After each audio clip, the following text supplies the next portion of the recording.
Shalom, salam sejahtera bagi kita semuanya, jemaat Tuhan yang terkasih di dalam Tuhan kita Yesus Kristus.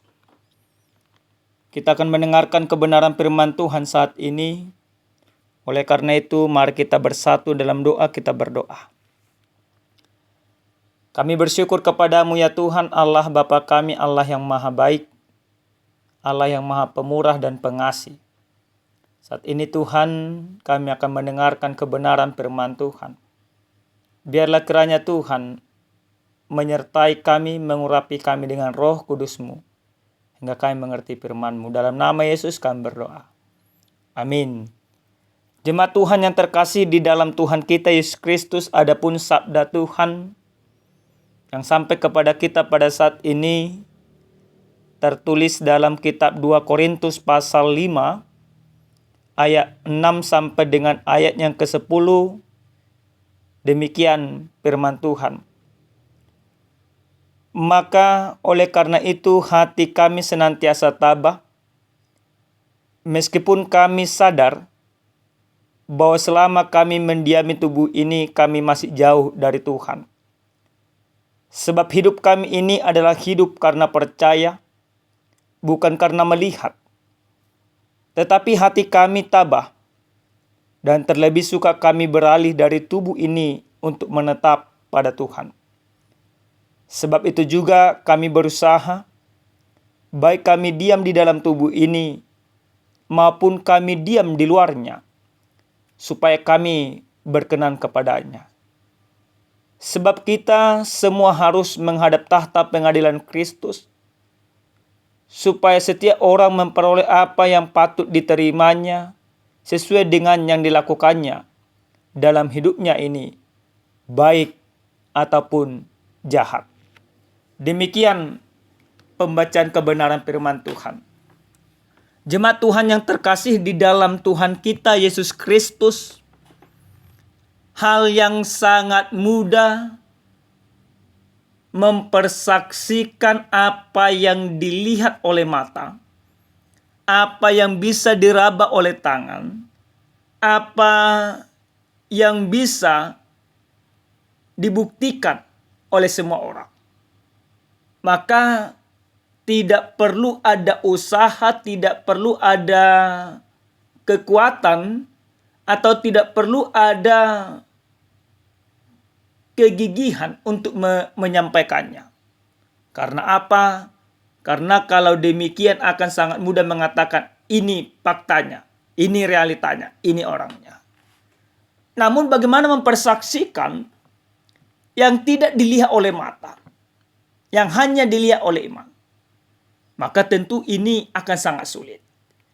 Sedangkan yang menyaksikan atau mempersaksikan apa yang terlihat secara jelas, kadang masih banyak orang tidak percaya akan kesaksian itu. Apalagi jika mempersaksikan apa yang tidak bisa dilihat oleh mata jasmani seseorang, maka akan sulit. Ada dua kemungkinan yang bisa terjadi di sana. Yang pertama, hujatan. Yang kedua, yaitu keingintahuan untuk belajar dari yang disaksikan orang tersebut. Nah, Bapak Ibu yang dikasihi Tuhan kita Yesus Kristus, di dalam kebenaran firman Tuhan yang sampai kepada kita pada saat ini, di mana Paulus dengan segala kekuatannya, dengan segala keyakinannya, dengan segala kemampuannya, dia senantiasa tidak jemu-jemu mempersaksikan akan Kristus kepada semua orang.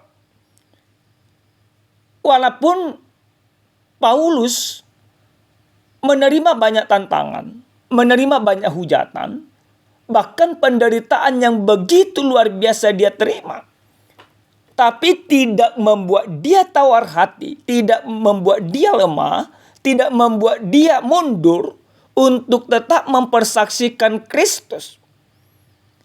Apa yang dilakukan oleh Paulus ini merupakan panggilan imannya yang harus, selama dia hidup, selama dia mampu, selama Kristus memberikan kesempatan kepadanya, maka Paulus senantiasa mempersaksikan kebaikan keselamatan yang dibawakan oleh Yesus Kristus itu. Namun apa yang terjadi Bapak Ibu yang dikasihi Tuhan? Tentu tantangan demi tantangan diterima oleh Paulus. Tapi apa komitmen daripada Paulus? Mari kita lihat dari kebenaran firman Tuhan ini. Di dalam ayat yang ke-6 dalam pemberitaan firman Tuhan yang sampai kepada kita pada saat ini, Paulus di sana jelas mengatakan, maka oleh karena itu hati kami senantiasa tabah, meskipun kami sadar bahwa selama kami mendiami tubuh ini kami masih jauh dari Tuhan. Kenapa Paulus menyampaikan bahwa hati kami masih tabah? Ini menunjukkan memang ada banyak persoalan yang dihadapi oleh para rasul pada saat itu. Persoalan itu datang dari anti-Kristen atau anti-Kristus yang tidak percaya bahwa Yesus adalah Tuhan dan Juru Selamat, yang tidak percaya akan keselamatan yang diberikan oleh Yesus Kristus. Maka mereka habis-habisan menghujat, mereka habis-habisan menyerang, mereka habis-habisan berusaha ingin menghancurkan para rasul pada saat itu. Sehingga Paulus katakan dengan tegas bahwa mereka masih tabah. Sekalipun tubuh jasmani mereka sesungguhnya lemah, tapi karena spirit, karena kuasa yang diberikan oleh Yesus Kristus melalui Roh Kudus, mereka tetap semangat, tetap punya kekuatan, punya power, punya spirit dalam menyampaikan kebenaran firman Tuhan. Jemaat yang terkasih di dalam Tuhan kita Yesus Kristus. Dalam firman ini, Paulus juga katakan bahwa hidup mereka karena percaya, bukan karena melihat. Ini yang menjadi tema kita. Bagaimana Paulus lebih mengedepankan iman percayanya. Dia tidak lagi mengandalkan logikanya, dia tidak lagi mengandalkan mata jasmani di dunia ini, tapi level imannya sudah naik. Dia selalu memandang Kristus dengan iman. Dia selalu beriman kepada Kristus. Sehingga iman kepada Yesus Kristuslah yang membuat dia, yang memampukan dia untuk tetap bersaksi. Karena apa? Karena dia melihat Kristus itu yang begitu luar biasa baiknya, yang begitu luar biasa karyanya, dan yang begitu luar biasa kasihnya. Itu dirasakan oleh Paulus, itu dirasakan oleh setiap orang percaya, bahkan dirasakan para rasul Bapak Ibu. Lalu Bapak Ibu yang dikasihi Tuhan, bagaimana kita melihat firman ini kembali? Firman ini kembali dikatakan beberapa kali sampai 2 kali Paulus mengatakan bahwa hati mereka tabah. Kenapa mereka bisa tabah hatinya? Sekalipun mereka mendapatkan hujatan. Itu dikarenakan iman kepada Yesus Kristus memberikan ketabahan dalam menjalani setiap kehidupan. Di akhir dalam perikop ini di ayat yang ke-10 dikatakan, sebab kita semua harus menghadap tahta pengadilan Kristus. Paulus akhirnya memperingatkan para penghujatnya bahwa ada kalanya setiap orang akan menghadap tahta pengadilan Kristus, yang artinya tidak akan bisa orang mengatakan aku tidak akan menghadapnya. Tidak akan bisa orang mengatakan bahwa aku tidak mungkin dihakimi.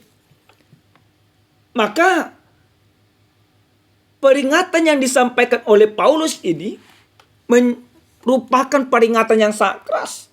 Semua orang akan diadili apakah dia baik atau jahat. Apakah Paulus bersama dengan rasul orang benar atau orang yang salah. Apakah yang menghujat ini orang benar atau orang yang salah. Di dalam pengadilan Allah, semuanya akan dihakimi sesuai dengan porsi yang dia lakukan di dalam kehidupan. Jemaat Tuhan yang terkasih di dalam Tuhan kita Yesus Kristus. Lalu bagaimana kita mengimani firman ini di dalam kehidupan kita? Yang pertama, firman ini mau mengajak kita bagaimana orang yang percaya kepada Kristus dia akan memperoleh ketabahan dalam menghadapi setiap penderitaan yang dia alami. Yang artinya Bapak Ibu, firman ini mau mengajak kita bahwa kepercayaan kita kepada Kristus itulah menjadi kekuatan kita. Itulah menjadi pondasi iman kita, pondasi kehidupan kita dalam menjalani hari-hari kita. Maka ketika kita beriman, percaya kepada Yesus Kristus, maka kita akan tabah menghadapi setiap penderitaan. Apapun persoalan yang terjadi, apapun tantangan yang terjadi, apapun kemelut yang terjadi di dalam kehidupan kita, ketika kita beriman kepada Yesus Kristus, maka ketabahan, kekuatan akan senantiasa menghampiri kehidupan kita. Karena Kristus yang kita imani tidak akan pernah meninggalkan kehidupan kita. Yang kedua Bapak Ibu yang dikasihi Tuhan, apa yang boleh kita lihat dari kebenaran firman Tuhan yang sampai kepada kita pada saat ini? Firman ini mau mengajak kita untuk tetap percaya kepada Kristus, itu mendorong kita untuk berbuat baik. Paulus dalam kebenaran firman Tuhan ini, dia senantiasa merasakan banyak persoalan. Dia senantiasa merasakan banyak kemelut. Tapi dia tidak pernah berhenti untuk tetap berbuat. Untuk tetap melakukan yang terbaik. Untuk tetap mengasihi. Tidak menjadi alasan Paulus untuk berhenti berbuat baik. Tapi justru imannya mendorong dia untuk berbuat baik, untuk mengasihi. Paulus mampu mengasihi semua orang, termasuk mengasihi para musuhnya. Sesungguhnya inilah yang harus kita miliki setiap orang yang percaya. Paulus percaya kepada Kristus, maka dia berbuat oleh karena kepercayaannya. Maka kita juga percaya kepada Yesus Kristus, maka kita juga harus berbuat oleh karena iman percaya kita. Jadi Bapak Ibu yang dikasihi Tuhan, mari firman ini mau mengajak kita bahwa hidup kita adalah hidup oleh karena iman di dalam Yesus Kristus. Hidup yang kita miliki sekarang ini, tahta jabatan, semuanya itu adalah pemberian daripada Kristus. Semuanya itu adalah karena kasih kebaikan Allah yang diberikan kepada kita. Maka sudah seharusnya kita dalam menjalani kehidupan tidak lagi mengandalkan logika semata, walaupun itu penting. Tapi kita akan mengandalkan iman kita. Apa bedanya Bapak Ibu yang dikasihi Tuhan? Kalau kita mengandalkan logika, maka logikanya yang jahat, balasannya adalah yang jahat. Tapi kalau kita mengandalkan iman, maka yang harus kita lakukan adalah yang jahat, balasannya yang baik. Karena orang yang percaya kepada Yesus Kristus, dia tidak akan pernah berbuat yang melawan dengan kehendak Kristus. Orang yang percaya kepada Yesus Kristus, dia tidak akan pernah berhenti untuk tetap mengasihi. Orang yang percaya kepada Yesus Kristus, dia akan tabah, berdiri dalam kebenaran, sekalipun banyak tantangan dan rintangan yang dihadapi. Amin. Kita bersatu dalam doa. Kami bersyukur kepadamu ya Tuhan Allah Bapa kami, Allah yang maha baik, untuk setiap kebaikan dan kemurahan Tuhan dalam hidup kami. Terima kasih untuk firman Tuhan. Biarlah kiranya Tuhan, kami senantiasa hidup dengan percaya kepada Yesus Kristus. Kami menjalani hidup tidak mengandalkan logika kami semata, tapi mengandalkan iman kami. Terima kasih Bapa. Dalam nama Yesus kami berdoa. Amin. Salam sejahtera Bapak Ibu yang Tuhan kasihi. Tuhan memberkati.